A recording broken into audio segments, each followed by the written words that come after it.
ആമേൻ, ആമേൻ. യേശുവിന്റെ ഏറ്റവും പ്രിയപ്പെട്ട കുഞ്ഞെ, വിവാഹിതനും അവിവാഹിതനും ഉൾപ്പെടെ ഭൂമിയിൽ ഏറ്റവും നമ്പുന്ന, ആശ്രയിക്കുന്ന ആശ്വാസത്തിന്റെ മാമല അമ്മയാണ്. ഒട്ടൊന്ന് തളർന്നിരിക്കുമ്പോൾ, കരഞ്ഞു കുതിർന്നിരിക്കുമ്പോൾ, തകർന്ന് മരച്ചിരിക്കുമ്പോൾ, പിടഞ്ഞ് വിയർത്തിരിക്കുമ്പോൾ അമ്മയുടെ സ്വാന്തനം പോലെ ഭൂമിയിൽ നാം ആരും മറ്റൊന്നും തേടിയിട്ടില്ല. ഭാര്യയുണ്ട്, പങ്കാളിയുണ്ട്, ജീവിത സഖിയുണ്ട്, ഇടതൂർന്ന് നിൽക്കുന്ന സ്നേഹശിഖരമുണ്ട്.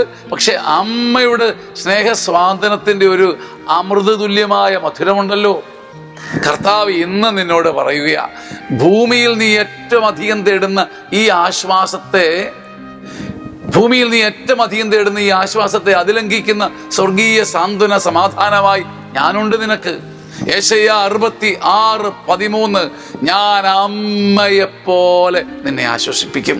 ഒരമ്മ മുടിയിഴയിലൂടെ വിരലോടിച്ച് വിയർപ്പ് തൂത്തുമാറ്റി, അഴുക്കെടുത്തു മാറ്റി, ഒരു ജാള്യതയും ചളിപ്പുമില്ലാതെ, ഒരു മടിയുമില്ലാതെ നമ്മെ കുളിപ്പിച്ചുണർത്തിയ അമ്മ, കുഞ്ഞുനാൾ തൊട്ട് നമ്മുടെ പിഴവും കുറവും ദൗർബല്യവും മുഴുവൻ അറിഞ്ഞിട്ട് നമ്മെ ആശ്വസിപ്പിക്കുന്ന അമ്മയുടെ അതേ സ്ഥാനത്ത് ദൈവം വന്ന് നിന്റെ പടശ്ശലുകളിൽ കൈനീട്ടുമെന്ന് യേശയ്യായിലൂടെ ദൈവം തരുന്ന അപൂർവ സ്വർഗീയ വരദാന വെളിപാടാണ്.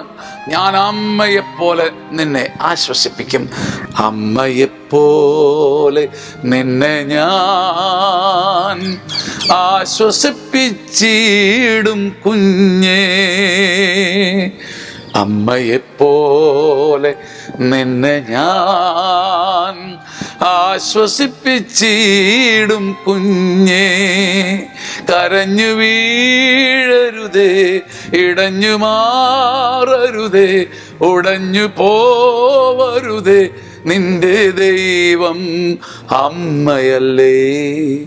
ആമേൻ, ആമേൻ, ആമേൻ.